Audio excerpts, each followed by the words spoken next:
আমরা এখানে gas line leakage হয়েছে খবর পাই আমরা। তো গ্যাস লাইনটা তারা মানে তোমার ড্রেনের কাজ করতে গিয়েছে, ডিসিবিতে এসে মানে এটা কাটা পড়ছে।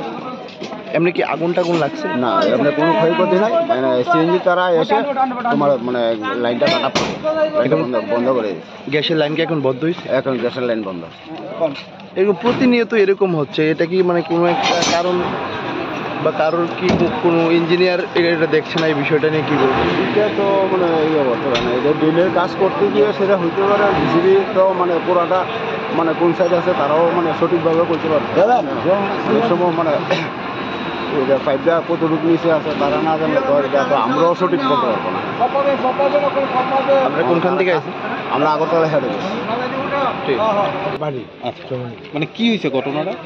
প্রথম তো বুঝছি না, ফায়ার সার্ভিসের গাড়ি দাঁড়াইছি, এসে দেখলাম ওইখানে ওই যে সিবিটা ওইটা মাটি করতেছে, ওইখানে একটা হয়েছে লিকেজ বা কিছু একটা হয়েছে, গ্যাস বাড়ি যেতে পড়ছে, তখন এখানে আসলাম, এসে এই অবস্থা দেখলাম।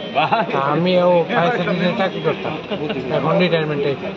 আমার স্টাফ তো আমি চিনি, তাদের জিজ্ঞেস করলাম, তারপর তারা করলো এইরকম। মানে কি কাজ করতে গিয়ে মনে হচ্ছে? এটা ওই তারা ওই যে ড্রেনের যে কভার ড্রেনের মাটি খুঁড়ে ওইখানে হয়েছে।